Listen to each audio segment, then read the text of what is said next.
Good morning to everyone and welcome to the latest BCIS webinar. So today is a dissection of the autumn budget and its likely impact on the construction industry. Just before we start, quick introduction for myself. So I'm Richard McLean. I'm the Chief Commercial Officer here at BCIS. So I'll be hosting today's session. Just a bit of housekeeping before we start as usual. So this webinar is being recorded and will be shared with everyone who is registered. It will also be accessible from our website, bcis.co.uk. If you want to stay up to date with the latest news and insights from BCIS, please do follow our company page on LinkedIn. Your following is greatly appreciated. So we've had some questions submitted prior to the webinar, which we'll answer during this session. But of course, we do welcome any questions from attendees as we go along. So this is accessible. You should be able to see here the toolbar, and there's a question mark icon. If you click on that, and you can enter your question. So any that we don't have time to get to, we will do our best to cover these after the webinar itself, and we'll send these out in a follow-up Q&A with the recording. So likewise, some poll questions will pop up through the session on screen. They can also be accessed at any time via the little graph icon you can see on there. Now, the purpose of these questions is really just for us to understand what you're seeing in your own role. So these can help us to think about future content that might be useful. So what we were really to allow the questions to be answered right up to the end of the webinar. We're not actually going to publish them during the session, but we will share the full results with the recording. If any question isn't relevant to you, please feel free just to ignore them. Or if you click the not applicable, that also helps us let us know you've read. Now, following the webinar, you'll receive a short survey asking for some feedback on the webinar itself. We do ask if you could please just spend a few moments to complete that. It's really, really appreciated. It helps us plan our future content and understands how we can help you going forward as well. So there's also the option to ask any questions that you don't get the chance to ask during the webinar. So sometimes if you think of them later, please feel free to pop them over. Okay, so without any further ado, I will introduce you to our panel of experts today. Emphasis on the experts. So first of all, we have our very own Dr. David Crosswaite, who's our Chief Economist. So good morning, David. Good morning, all. And next we have Carl Horton, who is the Chief Data Officer here at BCIS. Morning, Carl. Good morning, Rich. Morning, everyone. Okay, so here's today's agenda. We're going to have a quick look at what was actually in the budget for construction. So I can't imagine that's going to take too long. Then we'll get David and Carl's takes on the budget and ask them what they would have done differently. We've had a couple of questions as well, just to let you know, on key areas of the infrastructure and housing. So I'm going to tackle those shortly. Then we'll try to get through as many of your submitted questions as we can. So first of all, I'm going to pass over to David to talk us through the content for the budget. David. Thanks, Rich, and morning all. Slightly different format to the usual outlooks. I'm not going to be bombarding you with data, but we are going to be bombarding you with our views of the budget. Probably a quick condition that this is very much personal views. While we do work for BCIS, it's probably worth mentioning that certainly some of the answers I'm going to give are my opinion. So cast your mind back. I mean, it is almost 2 weeks ago now that the budget, that Rachel Reeves got up on her feet. And overall, my assessment of the first 100 days of the Labour government is that it does seem to be easier to be in opposition than it is to be in government. There have certainly been plenty of initiatives and slogans, but quite light on real action. I mean, the budget announcement, for example, certainly pushed a lot of decisions related to construction back to the spending review in the spring. But there is going to be, there were some initiatives announced, and in total, construction investment announced in the budget was about £13 billion. And this is additional to what had already been announced by the Tories. So for schools, they committed 1.4 billion to fund the existing school rebuilding programme, and that was an uptick of just about half £500 million. Social housing, there was 5 billion committed to fund the existing affordable homes programme. Prisons, there wasn't actually a monetary commitment, but there was a commitment to accelerate the building of new prisons by reforming the planning system. And this is an area, I think, which is quite contentious, given that the Labour government has started to release prisoners early because of overcrowding. And one of the contractors they engaged to update the prisons, ISG, has obviously gone bust. So I think there's going to be some drag in delivering the prison upgrades. Hospitals, there was an additional 1 billion committed to upgrade buildings across the NHS estate. Transport, £1 billion committed for tunnelling on the HS2 link from Old Oak Common to Euston, which is great news. And there was an additional 500 million announced for potholes, which I suspect will be a drop in the ocean. And then there was £1 billion committed for accelerating cladding removal post Grenfell, and 3.4 billion for the warm homes plan. Over to you, Rich. Brilliant. Thanks, David. So we'll crack on with the questions. So question from an attendee was that could Labour have been more ambitious with their budget, and in what way? But I think it'd be good to just maybe start with a slightly more broad question to you both. So David, I'll start with you, and Carl, I'll give you a couple of minutes to prepare. But what was your general reaction to the budget? For construction, it was disappointing. I mean, the budget, to answer the question, the budget was quite ambitious, but in my opinion, it was targeted at the wrong section of the economy. So the government announced £100 billion in capital spending over the life of the Parliament. But the vast majority of that was going towards public services, such as the NHS. And while some public service investment was certainly needed, given that it's been a neglected sector for the last decade, it's unlikely to stimulate the kind of broad-based economic growth or productivity gains that targeted construction investment could achieve.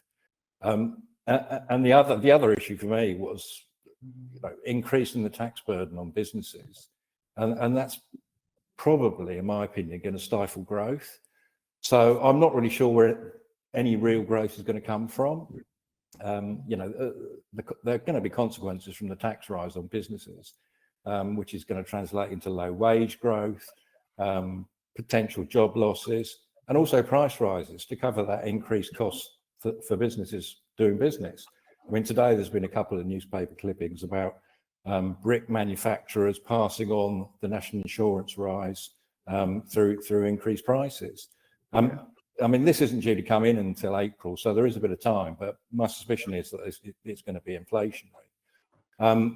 My view is that the government really need to invest in fixed capital programs to address their slogan, let's get Britain building again. And that will drive wider economic growth. So in summary, I think in my opinion, the government could have been much more ambitious with significant investment needed in the country's aged infrastructure. You only have to look at our infrastructure to realise that it's sort of past its best. So really bold decisions on HS2, or even, in my opinion, HS3, Lower Thames Crossing, airports expansion. I suspect that Heathrow will probably be looking for a new runway. But even more ambitious than that, what about the Thames Estuary Airport? Then there's Euston Station redevelopment, and also Crossrail too. So there's lots of things that could have been done, but sadly weren't. Right, over to you, Carl, if there's anything left to cover. Well, I think David's done a pretty good job of covering most of it. I echo what David said in many ways. I think there was some obvious decisions they made. I think it's great to see some investment and some big numbers being touted for transport. The East West Rail being confirmed, TRU being confirmed. The easier option for HS2, I would say, being confirmed, because there's the TBMs are already in the tunnels, so that was a no-brainer really. And there's obviously, as David said, this sort of investment in roads is great to see. I think for me, there's a missed opportunity. There's talk about in the energy sector. There's obviously money set aside for sort of green hydrogen projects, which is great. There's a bit about warm homes plan, brilliant establishment of GB Energy, all good and positive, but nothing really to sort of really drive the kind of net growth or net zero, agenda from a construction perspective.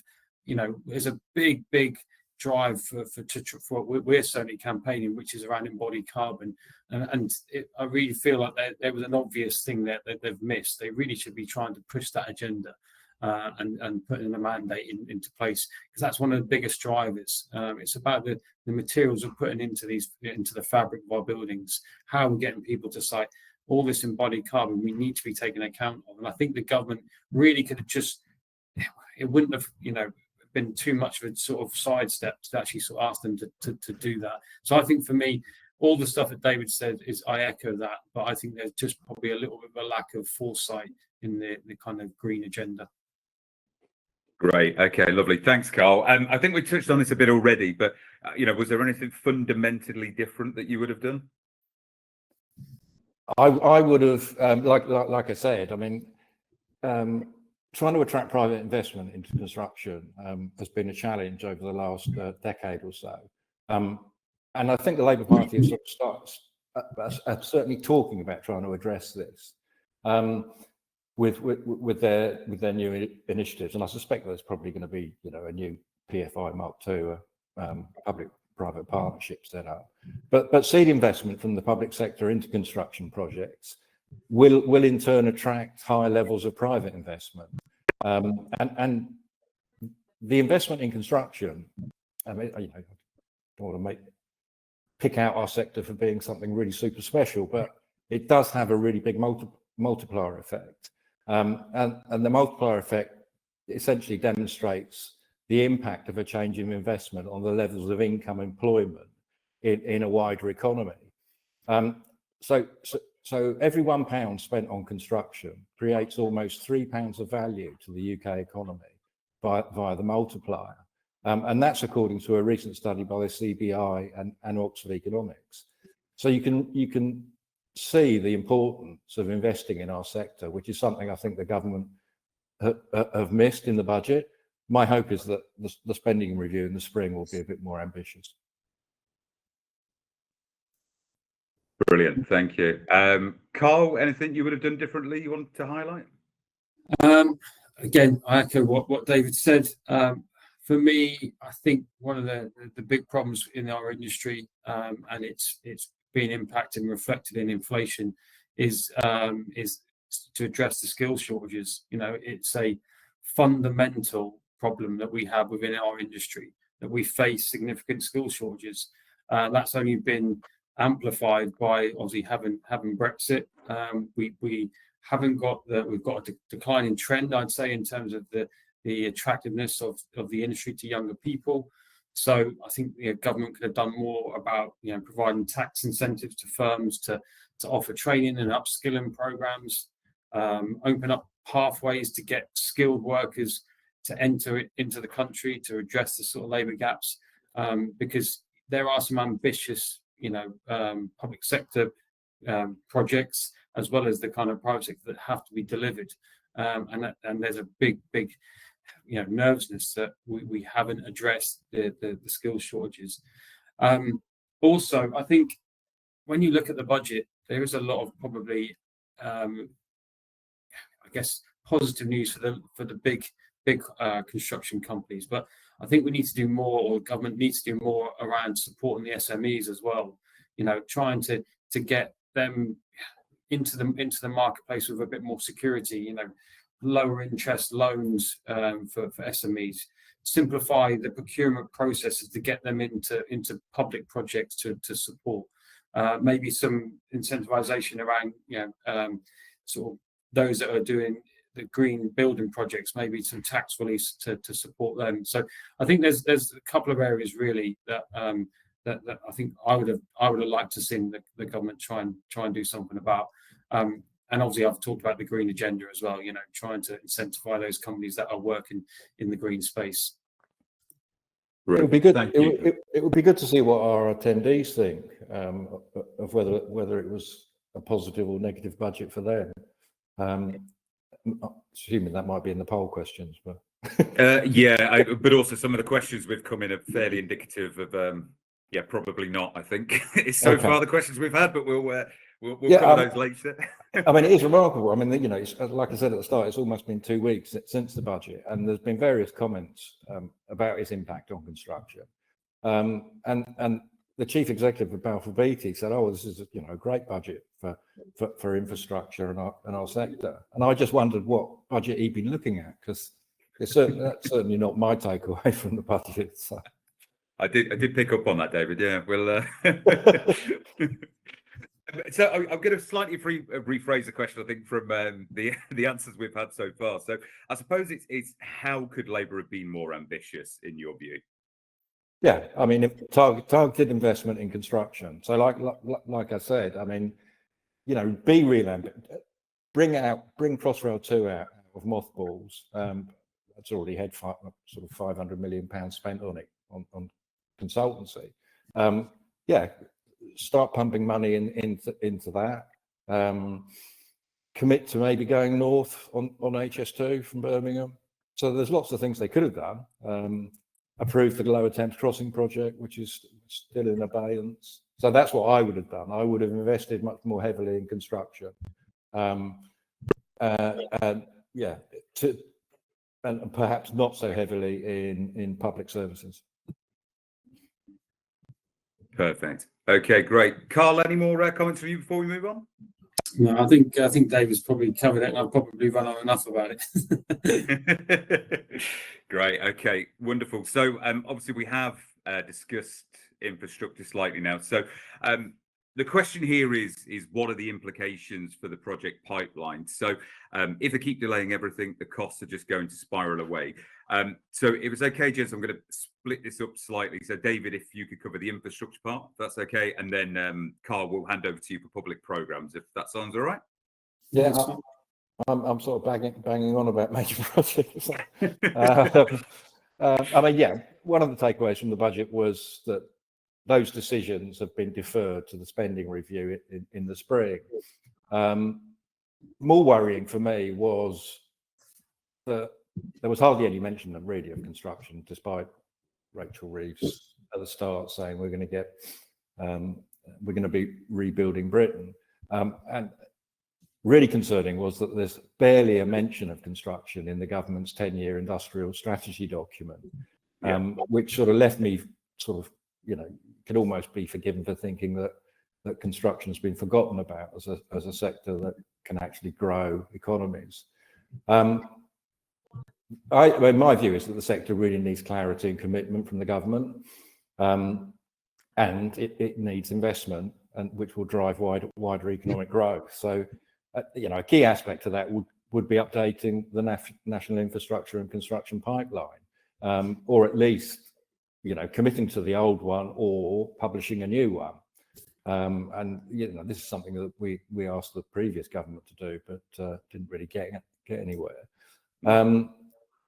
The commitment to some infrastructure in terms of HS2's tunnelling between Old Oak Common and Euston is positive, but it is only a partial step, as obviously the funding for the station redevelopment hasn't yet been found.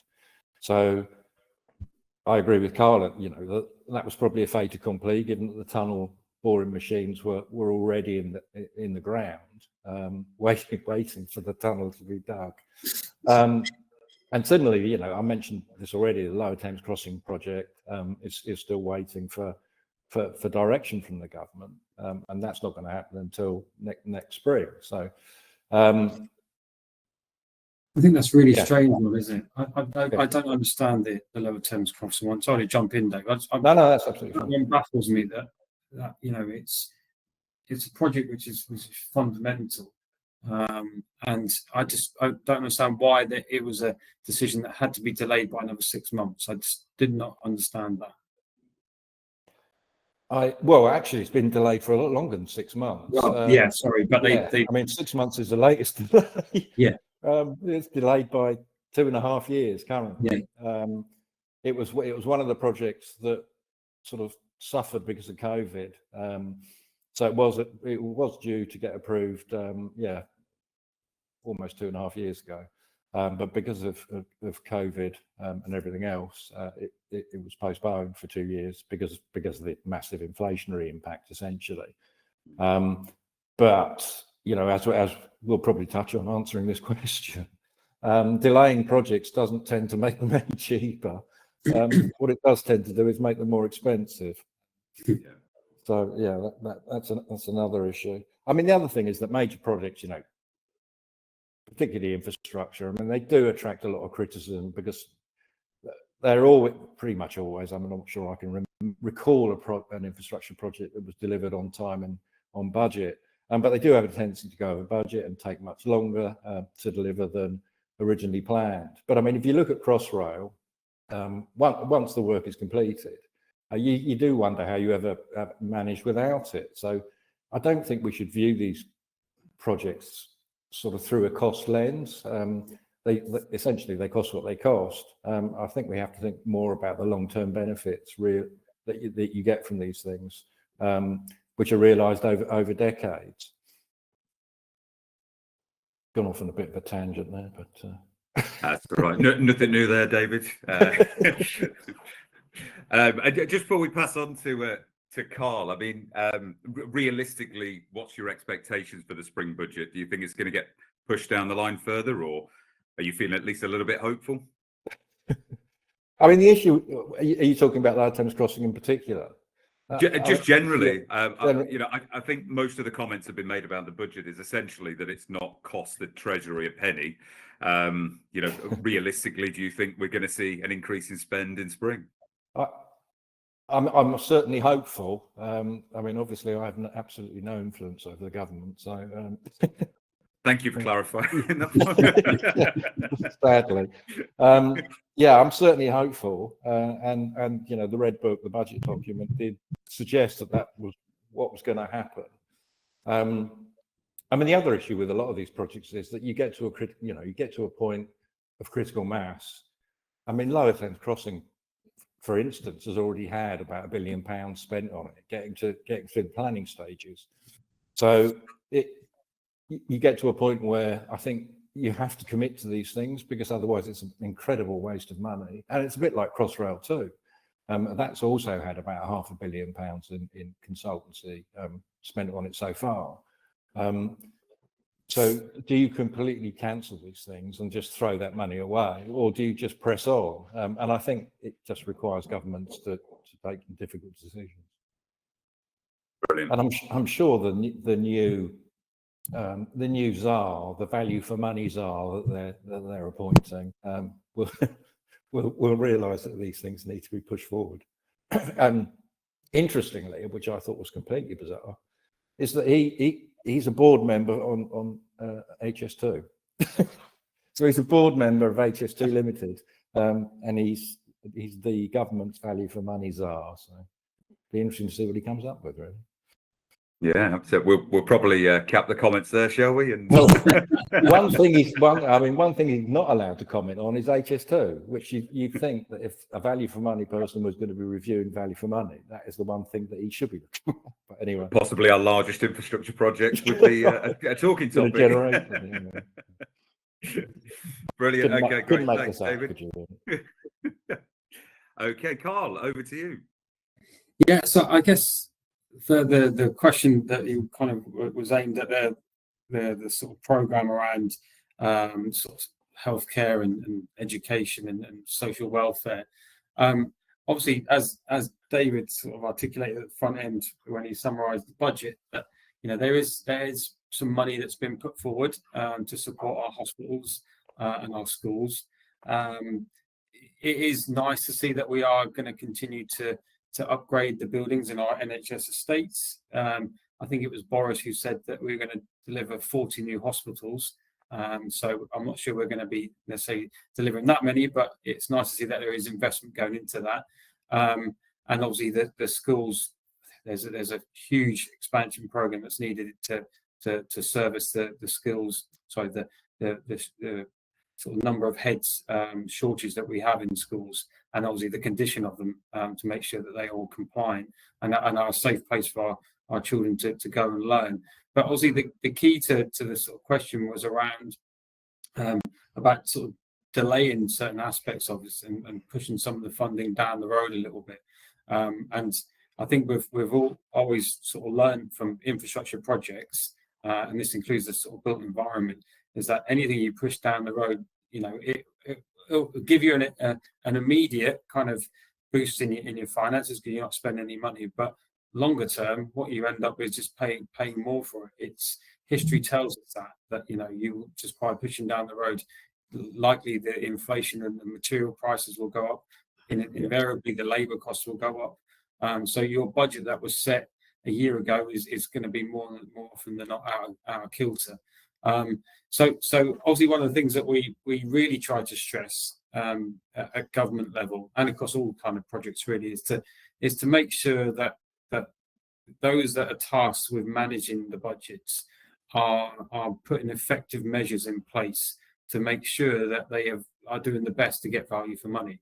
You know, it's making sure they've got a really kind of comprehensive data management process, learning from the mistakes of the past, getting that kind of knowledge bank together, and being out in a position to actually have data that can inform and make evidence-based decisions.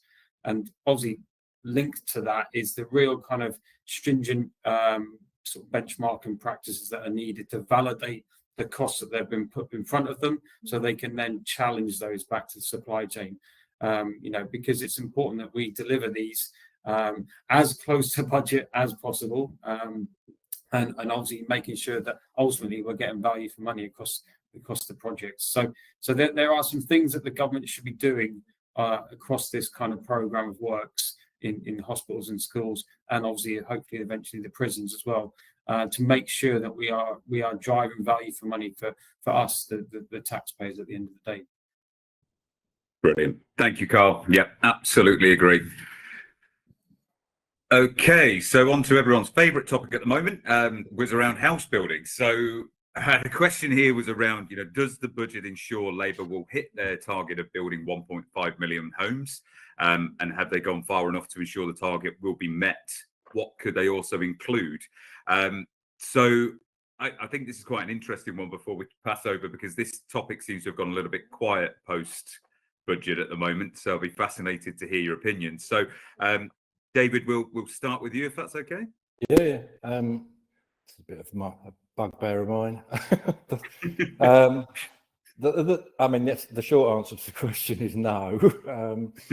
Yeah, the Great, thank you. Yeah, the budget was entirely unclear about how the government proposed to deliver their target of 1.5 million new homes over the life of the Parliament. I mean, they must be really regretting having committed to that.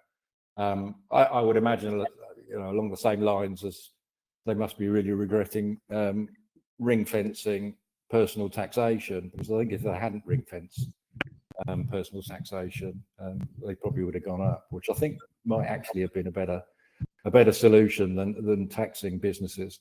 But anyway, yeah, I mean, that 1.5 million target is so ambitious, and while it may have been politically attractive in the manifesto, they have continued to commit to it post-election. And we did have a webinar where we highlighted how unlikely it was going to be. I mean, if you put the next slide up, Rich, I think, you know, it just gives an indication of how completely unrealistic their target is. No administration since 1970 has achieved anything close to the numbers that would be required to build 1.5 million homes over 5 years. And that's essentially, you know, it's actually over 1,000 new homes being completed a day. And while there was some announcement in the budget, the affordable homes plan, you know, was a sort of positive gesture. it's not really going to make a sort of meaningful dent in their numbers.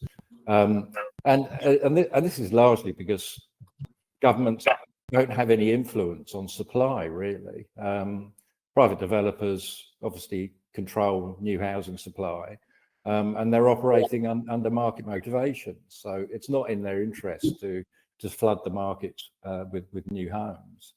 And you know, one of the things that you can take away from that chart is the massive fall in house building completions by local authorities.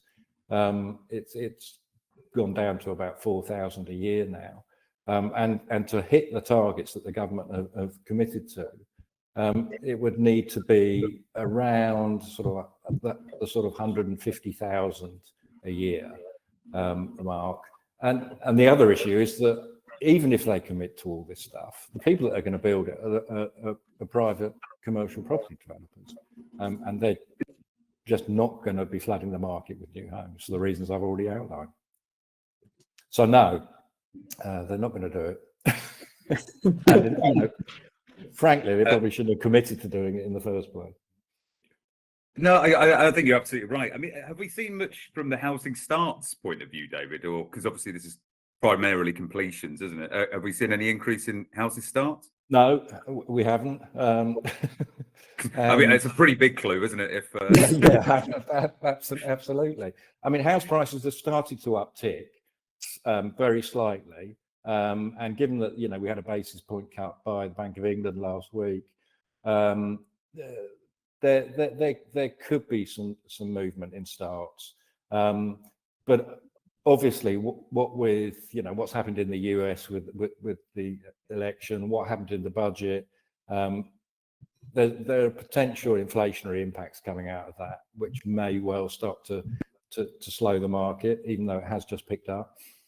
So yeah, we're going to have to watch for a few months, I think, yet to see any meaningful uptick in starts. And the other issue is that, you know, time is moving on fairly quickly. So yeah, definitely. I would imagine they're already well behind their 1,000 a day. So okay. Yeah, that's and obviously, you know, the more time goes on, presumably that turns to 1,200 a day to 1,400 a day. Absolutely, exponential growth. Yeah. Absolutely great. Okay, thank you. Carl, have you got any comments before we kind of wrap this topic up? No, I think the only probably comment for me is obviously one of the levers they've talked about during the budget was obviously the introduction of more planners, which sounds ideal to help, you know, kick projects along. My brother-in-law actually works in the housing construction industry, and as David sort of rightly says, it's not necessarily down to the government that how many they build. It's all about how viable it is and how much money the return they're going to get on their investment. So they are sitting. There is a large populace of land out there where it is sat at the moment in red tape. So there is, if the planning, there is an increase in planners. Obviously, we're assuming they're going to have to be trained and get up to speed and know the process. So there's not an overnight solution to that, unless they're going to be able to attract from the private sector, which will come at a cost, obviously. But if we can get planners on board, if we can release some of that land, some of the red tape that's around some of the sites that are there at the moment that are waiting to go, then that would absolutely, you know, definitely help and be a good lever for the government to sort of pull on. However, it's such an ambitious target. I just don't see how they're going to be able to achieve that. And again, just flipping back, we've been talking about some of the big infrastructure projects that are in flight, those that are being talked about. We have only got a certain amount of skilled people around to deliver that. So again, it's like the perfect storm in some respects. Yeah, no, I think you're absolutely right. And similarly, the compounding problem, if the land is tied up in red tape, by the time it's freed, the cost of it is going to increase, and the cost of the houses are going to carry on increasing as well, presumably. Yeah, especially if the capital gains tax has gone up. Yeah. Yeah, I mean, going back to what Carl was saying about the planners, I mean, essentially they've set aside enough money for 300 additional planners. Well, I mean, that's a drop in the ocean, isn't it, in terms Yeah. of what's probably needed. So yeah, none of it really seems particularly joined up. But I think, like I said, after the election, it is early days, so I guess we probably do have to give government a bit of time to get their ducks in a row and see what they can do. Well, that's fairly optimistic of me, I thought. Uncharacteristically, you could say, yeah. Someone get David a coffee. Yeah. No, maybe I've probably already had too many. Okay, lovely. So, David, I'm just going to pass over to you for a bit of a summary, if that's okay. Okay. Yeah, I'll try and keep this upbeat. Essentially, we've had three questions. Like I said at the start, it was a slightly different format to the way we normally do these things. But so the first one was about Labour. Could Labour have been more ambitious with their budget? I mean, I think it was a reasonably ambitious budget, but its focus was on a section of the economy that's not likely to grow it. So construction really should have been front and centre in my view, and there should have been more investment to really get Britain building again, which is one of those slogans that I'm going to keep coming back to until the government actually announce something that will really get Britain building. So short answer to that is, yeah, I fairly ambitious, but they could have done more. The implication for the pipeline, and if they keep pushing things down the road more, yeah, essentially our sector needs certainty so that it can plan, so that we can get resources, as Carl's sort of commented on. There could be capacity issues if some of this stuff is all released at once. So we really do need commitment by the government to the pipeline of projects, future projects, as soon as possible. So hopefully in the spring. I mean, that's going to be about well over 6 months since they were elected. Hopefully there is commitment to that, so that our sector can plan to deliver things. So and yeah, ultimately delaying projects today will mean that they cost more to deliver in the long run. Things very rarely get cheaper over time, as I'm sure we'll all realise when we go to the shops to buy our groceries.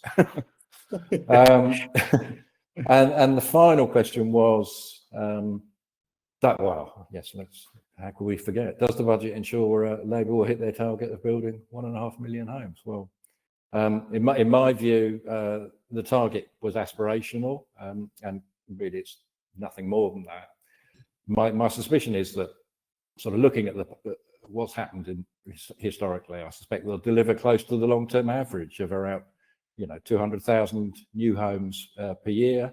So around 1 million homes over the life of the Parliament, which will equate to a shortfall of about 500,000. And frankly, in my view, they shouldn't have committed to the target in the first place, because I suspect this will come back to haunt them, a bit like the taxation issue as a result of the budget. I think that's going to come back to haunt them as well.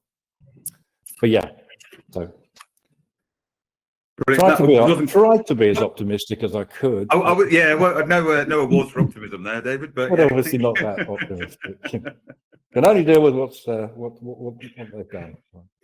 Absolutely, brilliant. Okay, thank you. Okay, so we're going to move on to the questions submitted here. So we've had a lot more than expected, so I'm going to try and consolidate them a bit. Just a polite reminder for everyone watching at the moment, if you haven't had a chance to do the poll questions, we'd really appreciate it if you could. But we're going to move on to a couple of questions here. We'll try and cover as many as we can. So first one we've got here, Carl, I think I'll aim this one at you. So how significant will the abolishment of the charitable status for private schools be on the private school sector or the construction industry? Yeah, that's an interesting question. I guess so. I've got quite a few people I know who are in education. Not only one or two of them are in private school. I guess the obvious sort of it's a definite probably challenge to private schools about how they're going to balance the books. Are they going to pass on any of the sort of costs to the new students, or are they going to try and absorb the costs? I think one of the challenges is that with VAT, I think if I'm right in saying that the schools can actually reclaim their VAT in the future, so the private schools will be able to perhaps use a kind of VAT on their capital projects to actually kind of like redisperse that cost. What it may do is, if for the private schools estates, it's more than likely going to probably there'll be some projects they're looking at, capital projects. It might be a new teaching block, a new sports hall. They may think twice about doing it now. They may look at it and say, actually, do we need to put a new building in place, or should we just do some refurbishment work instead? So I think that's one of the things you'll see is perhaps a slight curtailment of some of the buildings that they may look to put, because there might be two things. There might be actually they don't have the money for it, or they actually may not have the headcount for it, because it may see fewer and fewer students actually going down the private school route just because the parents can't afford to send them. So you may see actually that the schools themselves say, well, actually, do we need that new teaching block now, because actually our headcount has gone down off the back of it. So a bit gamble, but that's kind of my view on it, really. Right. I did read last week, actually, apparently, I don't know how true this is, but they were saying because of the VATable status, there's a chance that they could retrospectively claim some of the VAT from capital expenditure for the last, up to 10 years, someone was suggesting, which I've certainly heard could at risk cost the Treasury more than what they're going to get in. I've certainly heard 3. I'm not sure about 10, but 3 is, so if you walk onto a campus of a private school, I'll probably see a load of brand new vehicles sat there that they're looking to get some money back on. So that is certainly one of the things I've heard about, and obviously in the future that'll be as well. But if they can go back 10 years, then wow, there could be some big VAT bills coming into the government. Could be quite embarrassing, right? Yeah. Great. Okay, lovely. We've got a couple of more specific BCIS questions before we kind of go on to some other topics. So, first of all, do you think the budget will have an inflationary effect on the TPI, and how soon will this be noticeable? Yeah, is that aimed at me, Rich? I was just going to say you answered first. Yep. Yeah. My view is that it will be inflationary, and I think the OBR, the Office for Budget Responsibility, sort of agree. The VAT increase on employers' national insurance will have an inflationary impact, no question. It seemed naive of the government to think that businesses would actually take a hit to their profit and swallow the cost increase. I mean, frankly, I couldn't believe it when that was spouted after the budget. Fundamentally, prices will go up as a result of the budget. And like I said at the start, I think it's already starting to feed through in construction, with a few announcements about materials prices starting to increase. So without question, it will be inflation. And the other issue, I guess, is the result of the US election and Donald Trump's trade policies, being America first, and the potential for tariffs. That could also be inflationary. So these things we'll be monitoring and feeding through in our forecast. But short answer, yes. Yeah, absolutely. Because did I read correctly? So the blanket 20%, isn't it? They're looking for imports. Yeah, and they're a massive trading partner for us. I mean, obviously the devil's in the detail, and he's not actually going to be imposed till towards the end of January. So we've got a bit of time. I think just to build just to build on what Dave was saying, I agree. I suppose the only slight difference with the TPI compared to sort of your input is it will be dependent on the market. How will the market react to it? How much of the input price changes will be passed on within the tender returns? It's the client. That would be, if there's a sufficient enough work out there, it may not be as impactful on the TPI as would be on maybe your input costs. So it really will depend on the sort of how buoyant the market is. Yeah, on a really positive note, Carl, I'm because the spending review is going to be so packed full of construction project announcements. I'm expecting capacity to be quite strained going forward. So it should be. I suspect elevated tender prices are going to be a result of that. So, bit of optimism. There you go. Great. We partially covered this, but just really to kick it in, because obviously we know many of the changes won't kick in until April next year. As BCIS, how are we factoring the budget into our forecasts? Is that me again? Yeah, well, I mean, essentially, we'll be looking at scenarios based on the outcomes of the budget, and we're already doing that now. And like you said, Rich, I mean, the sort of major impact, the uptick in employers' national insurance doesn't feed through until April, but there are some things fairly small, the announcements that we touched on the first slide, which could impact capacity and then feed through to tender prices. So yeah, we are monitoring all this stuff, and it does feed through into our forecast. So. Excellent. Can't remember if that answered the question, but well, you tried. That's the important part. Well, I think it was a yes. We'll take it as anyway. Yes. So I think we've obviously got a lot of questions about employers NI. I think fair to say we've covered them. I'm just trying to see if we've got anything just to add. Yeah, actually, this is quite a good one. So how will the changes of employers NI contributions be dealt with contractually? So do they come under example contribution levy or tax fluctuations, JCT, so essentially passed on to the employer? Wow, that's a good question. Yeah, it's beyond my capabilities to answer. Carl, you got any ideas? I'm not entirely sure either, if I'm honest. I'm not sure how that's going to be passed on and how it's going to be best dealt with. It is a good question, though, because obviously some people will have committed to contractually deliver things, and there's going to be an increase in the businesses in costs to deliver. So, yeah, that is a really good question. Something we'll need to review, research, and get.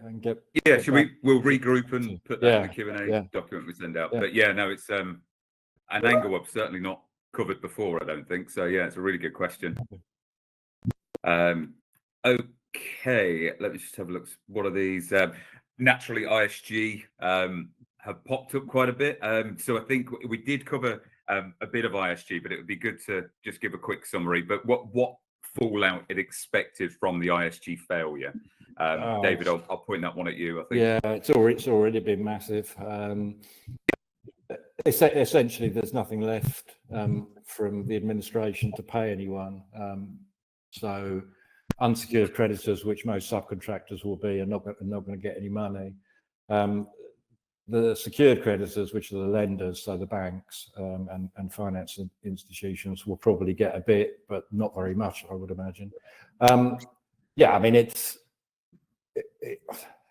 I did a piece on it. It's actually sort of a classic case of a business overstretching itself. ISG, Interior Services Group, had a fantastic reputation initially, being part of Stanhope Interiors originally. They were an interior specialist. That's the market that they worked in. And for some reason, they decided to enter the main contracting market, which frankly baffled me. Because essentially, you know, entering something like that, entering that market with no track record means the only way you can compete with established actors is to compete on price. So you have to put in lower bids to win the work. And as a business strategy, it's fundamentally flawed. So ultimately, it was no surprise that ISG went bust. But you know, you only have to look at businesses like Interserve and Carillion to realise that main contracting is a difficult business. Lots of people have been focused on margins in construction as a reason for failure, but that's not really the right metric to review main contractors' financial performance. Yeah. It's something called return on capital employed, which is quite high in construction compared to other sectors. So margin is not really the right metric to measure their financial performance. But yeah, ISG, I suspect there'll be more. I mean, they've managed to survive 2 or 3 years of difficulties post-pandemic, but at the end, one business who hadn't been paid, I think it was about £300,000, took out a winding up order against them, and that was the end of ISG. It only is something that small that can finish a business if its finances aren't in a good state. I think one of the things, sorry, just to take it on a slight tangent, Rich, I guess obviously ISG were one of the big sort of partners in when it came to the prisons. And the prisons program. Yeah, great point. And we talked earlier, and I talked earlier about the importance of doing benchmark and data management and stuff. And it's not necessarily to drive everyone down to the absolute lowest price necessarily. It's about getting value for money, and it's about making sure you've got the ability to check and challenge. So it's not an emphasis on low cost, because that's obviously what can impact the big contractors going to the wall. It's about making sure that actually what we're paying is fair and reasonable, and you need the data to support that. You need to be able to do benchmarking, and if the price is set to a point where it is low, that should be challenged as well, because you got to look at it and say, can that actually be delivered on that? Can you honestly sit here and tell you can deliver it for that, and without benchmarking and data to support that, you're doing it in the dark. Yeah, I mean, it should be a red flag, in my view, to clients if you get a pricing that's it's substantially lower than everyone else's. Are they actually going to be able to deliver it for that? Exactly. Yeah, definitely. Yeah, brilliant point. Okay, great. Thanks again for all the questions so far. We've got some real crackers here. So I think next one is, given that the UK government has given Tata Steel 500 million for an EAF, is there much demand for greener steel, or is the demand still being driven by price? Oh, that's not one for me, hopefully. That is a tricky one. Oh, we'll pass to you, right? I'd love to say that obviously with my sort of environmental hat on and my whole mandate for trying to get a green agenda, I'd like to say it's been, we want the greener steel to be used, with anything which has got a lower embodied carbon theory or factor to it. I don't really know the honest answer to that. If I'm honest, I've got my opinions on it, but probably we're not worth airing them into public. As long as they're presented as your opinions, Carl, it's fine. Yeah, no, I'm not sure what to say on that one. Yeah. So we've been stumped by another question. So the audience are doing well today. That's two that we can't answer. Quite good. Well, yeah, thank you to Ian Darby for it. I think we're going to have to go away in the dark room and come up with a proper answer for that one. So the next one does lead on. So, Carl, I'm going to stick with you if that's okay. But what sort of announcements would you expect on embodied carbon from the budget? This is obviously big on our agenda as BCIS. And yeah, personally, I was really disappointed with it. But what were your thoughts, Carl? Well, I think, let's be honest, we've been talking about embodied carbon as an industry for about 10 years now. So it's not exactly new news. But in reality, we have actually got more and more data out there. So we've got data to call upon now, more and more reliable data, more and more tools that are offering solutions to that. To actually sort of making sure that it's being captured and calculated correctly. So yeah, my view is that the government really have missed an obvious trick here. It's to make sure that embodied carbon is front and center as part of the green credentials that people are putting forward for buildings. And as I said, it's great that they've invested in greener technology and greener energy from a renewable perspective. That's great, but from the fabric of our buildings that we're putting out there, we should be front and center of making sure that what is going out and getting put into our landscape is as green as possible. And I think the government could have done a lot more about that. And looking at, there are obviously the RICS have got their paper out there. We ourselves are massively advocates of this carbon space. We're trying to push the agenda for quantity surveyors to get involved. It really is an opportunity for something to be done. It's a shame the government didn't back it more. Yeah, completely. And I mean, one personal thing that frustrates me is combined with the housing problems is, there's a lot of talk about the retrofit market. But the problem is the more houses we build without any embodied carbon targets, we're actually growing the retrofit problem every single year. So it's and indeed, if we were hitting the 1.5 million, that problem would be increasing at a faster pace as well. But yeah, no, it was a real disappointment considering how much we hear from the people who follow us. Embodied carbon is such a high piece on the agenda, but very little action. Yeah, there was 3.4 billion for the warm homes plan announced in the budget, which will go some way towards the addressing the retrofit question. But yeah, it was light on anything pretty much carbon related. Yeah. Okay, so right, another good question. Thank you to Kirsty Govan for the embodied carbon question. So we've got one from Andy Norton. I quite like this one. I don't know if this might be another stump, but we'll see. So would removing the right to buy council housing increase house building programs? No.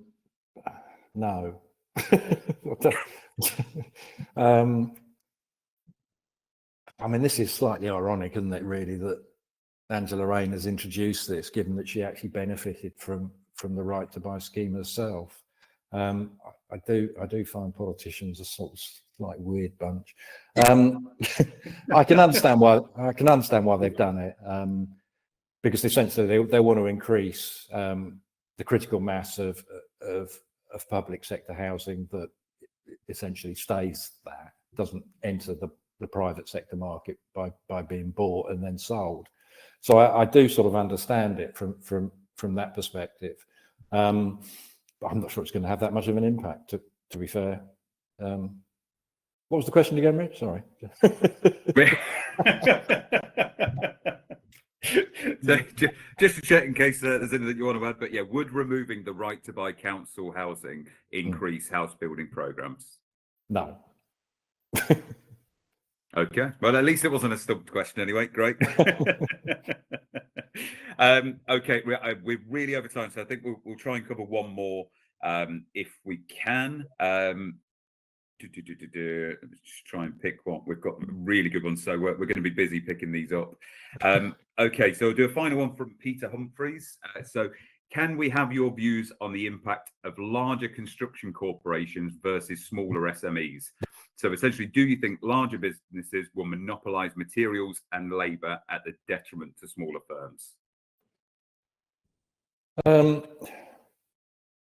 Well, maybe I don't know if he's talking about tier one contractors, but I mean, tier one contractors don't do anything really. I mean, they just manage the process, so they don't get involved in the buying of materials and employing people. Maybe it's tier two and tier three suppliers he's talking about. I think that's always been the case because larger firms have greater buying power, so they do tend to monopolize and they get better deals, probably more attractive to work in. I mean, the advantage of being smaller is obviously you're much more agile, so you can respond more quickly. But yeah, I think that situation will exist probably as it has done in the past going forward. Yeah, I think just to add, I think I kind of covered it a little bit earlier when I was talking about what could the government probably have done to support SMEs, because I think if they did things like maybe simplified the procurement process for like these large public projects to allow the smaller firms to get in the door, I think that would help. Maybe some target tax reliefs for SMEs who invest in green building practices or adopt new technologies, or maybe some access to lower interest rate loans for grants for SMEs.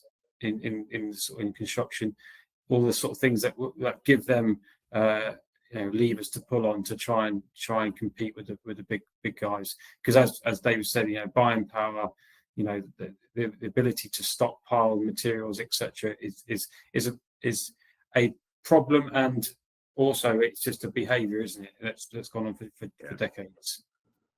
Yeah, I mean, there was some protection for the very smallest businesses in terms of the national insurance, the employer's national insurance increase. So there is some protection there in terms of taxation. Great.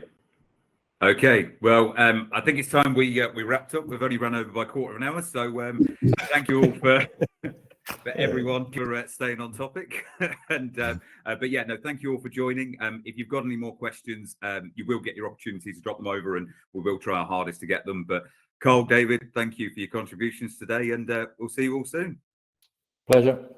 Yeah. Thank you, everyone. Bye. Bye-bye.